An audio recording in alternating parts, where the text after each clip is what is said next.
The most dangerous thing about Florence is not what it hides, it is how it teaches you not to look. It does not threaten. It dazzles. Brunelleschi's dome rises above the red roofs like a second sky. Santa Maria del Fiore catches the morning light. The Arno turns gold under the bridges. Ponte Vecchio glitters like a trapped sun. Beyond the river, palace walls, statues, church doors, and museum lines fold into one image: Florence, the cradle of the Renaissance, where beauty seems to wake before the world. That is why the lie works. The beauty is real. The dome is real. The river light, marble, paintings, and gold are real. But the city trains the eye to look upward. It asks you to praise the paintings, not the ledgers behind them. Florence did not hide power by making beauty fake. It hid power by making beauty too bright to question. So the camera drops. This time, not into a palace, not into a studio, not into the hand of a famous painter. It drops into the lower city, wool rooms, dye vats, counting tables, and narrow spaces where Florence made its money. Here, you are not important. You are a copyist, a runner, a spare hand near a banking house. Your face will not enter a painting. Your name will not enter a museum label. But your fingers touch the ledgers behind the miracle. Below the dome, the streets tighten. Wool lies heavy on wet floors. Dye vats steam against the walls. The smell of soaked cloth, sour water, candle smoke, and old paper replaces the postcard air. This is where the Renaissance loses its softness. It rises not only from genius, but from credit, wool shipments, guild favors, church money, and numbers copied by people no tourists came to see. The master leaves the ledger open. One number can save your stomach and ruin another man. Do you correct it, or do you let the mistake become your first ladder? The Medici were not born as kings. No ancient crown waited above their cradle. Old families had towers, swords, saints, and names. The Medici had something quieter. Money that moved. Giovanni de' Medici understood that Florence did not need another knight. It needed someone between merchants, guilds, popes, and debts, making every side believe the same coin belonged to them. Papal accounts passed through Medici hands. Credit became influence. Influence became protection. Protection became power. Their crest, red balls on a golden field, could be mocked as medicine, coins, or pawnbroker signs. But mockery has a short memory. Soon the same symbol stared down from walls, doors, seals, and chapels. Noble blood still mattered, but numbers had learned how to smile. Florence called itself a republic. Short terms, rotating offices, councils, names drawn from bags. The nine of the Signoria did not sit forever, protecting the city from tyranny. Cloth bags hung like harmless objects full of names. Yet the bags looked random. The debts were not. A man owing money could vote only in a child's story. Cosimo de' Medici did not need a crown. A crown would have made the trap too obvious. The trap worked because it did not look like a throne. It looked like help, a loan, a favor, a commission, a name placed gently where another name had been. Then the old family struck back. In 1433, Cosimo was arrested, trapped by rivals who understood too late that a banker could become more dangerous than a lord. Prison walls closed around him. Death waited in whispers. But money moves through stone. Guards can be softened. Judges can hesitate. Enemies can be split. Cosimo was exiled, not destroyed. When he returned, Florence learned that failure to kill a powerful man can become a public lesson. For people at the bottom, that lesson appears in smaller ways. A note is delivered. A debt is extended. A name is placed in the right column. A rival loses credit before he understands why. For keeping quiet, you are promoted from the doorway to the inner table. A small rise, but in Florence, small rises are how the trap begins. A sealed note waits under your sleeve. Deliver it, and a rival family falls. Burn it, and the Medici may remember your face. Which fear do you choose? Florence was not a wild city. That made it worse. It had sermons, frescoes, bells, courts, contracts, and men who bowed before speaking. But violence in Florence did not always begin in a dark alley. Sometimes it began under a cathedral ceiling while people were praying. On the 26th of April, 1478, during Sunday Mass inside Florence Cathedral, the Pazzi family and their allies tried to destroy the Medici in one public strike. The plan was simple: attack Lorenzo and his brother Giuliano in the most sacred place in the city. Giuliano was killed. Lorenzo escaped, wounded, into the inner rooms. Suddenly, the church became a stage for revenge, banking rivalry, papal politics, and fear. The altar did not stop the conspiracy. The bells announced that Florence's beautiful surface had cracked open. The city learned a harder lesson. Even prayer could be scheduled around power. A cathedral was not outside family debt, papal anger, revenge, and fear. After the conspiracy, Florence reorganizes itself. Loyalty has to be proven quickly. Some shutters close before sunset. Some families discover that friends no longer cross the street to greet them. Some names disappear from ledgers, then from offices, then from the city's future. The terrifying part is how clean it looks. No battlefield, no broken gate, just ink, wax, columns, and silence. By then, your rank has changed again. The papers in front of you are no longer only receipts, but names, debts, addresses, and families waiting to be marked. A list decides who still receives credit, who must leave, who loses protection, and whose family name begins to fade. In Florence, power often arrives as paperwork. No blade is in your hand, only a list. But the list decides who eats, who leaves, and who disappears from the city's future. Is that cleaner than violence? The Pazzi conspiracy did not end Medici power, it hardened it. After the attack, Florence became more watched, more divided, and more careful about which family name stood on which side. Lorenzo survived, and for a time, the city kept glowing under Medici influence.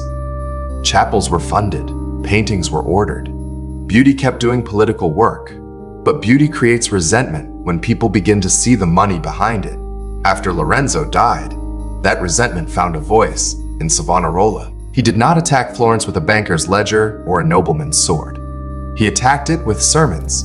He called paintings, mirrors, fine clothes, and luxury objects signs of corruption. Then came the bonfire of the vanities, where those objects were thrown into fire, as if burning beauty could burn away sin. For a moment, it looked as if Florence was breaking free from the Medici, but the city was not becoming free. It was only changing masters. The Medici taught obedience through beauty, money, and patronage. Savonarola taught obedience through sermons, shame, and fear. The machine did not stop. It merely changed hands. Power returned wearing better fabric. The Medici came back, and Florence bowed without calling it surrender. Popes carried the family name. Marriages stretched the bloodline into royal courts. Offices became habits. Habits became structure. The Republic did not fall in one scream. It died through seals, titles, marriages, signatures, and rooms where words were spoken softly. A city built to resist tyranny learned to mistake control for stability. By now, the promotion is no longer hidden.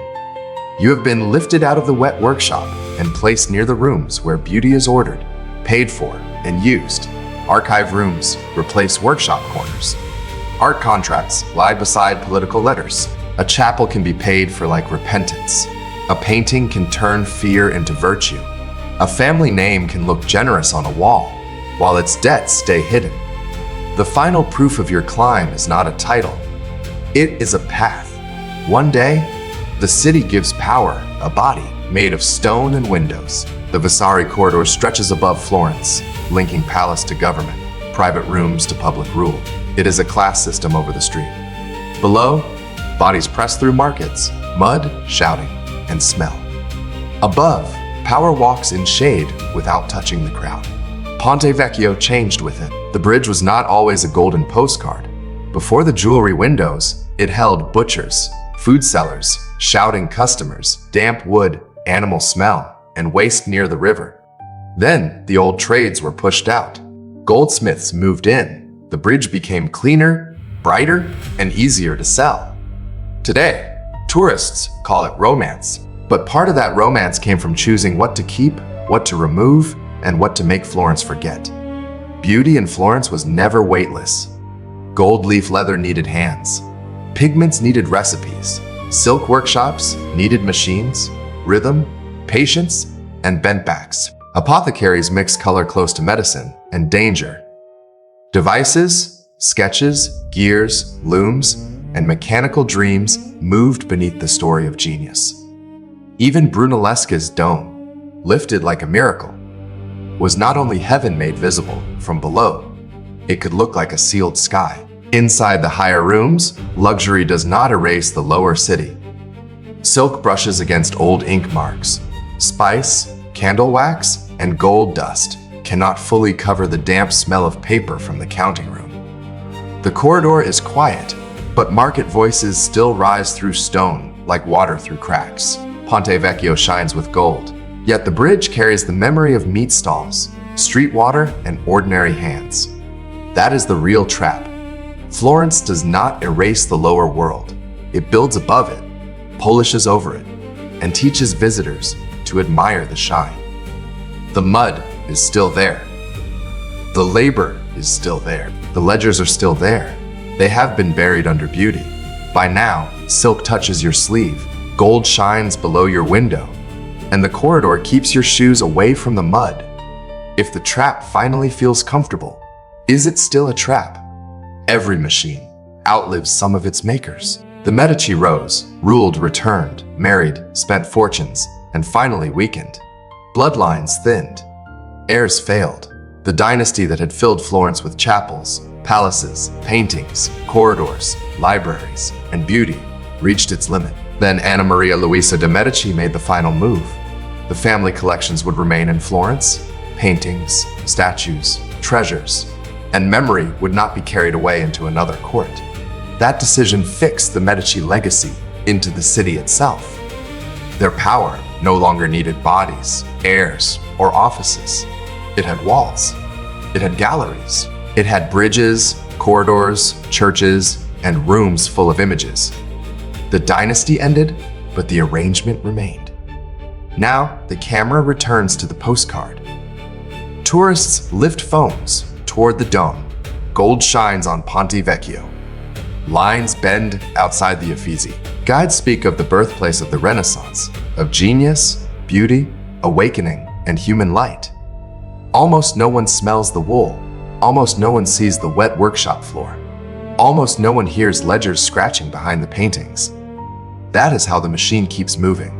Not through soldiers, not through tax collectors, not through Medici orders whispered behind doors. It moves through tickets, cameras, museum maps, guided routes, and eyes trained to admire the surface first. The copyists are gone. The runners are gone. The men who moved notes, copied names, sealed records, and kept quiet have become dust. But the path they helped prepare is still walked every morning. Florence still sells beauty. That is not the lie.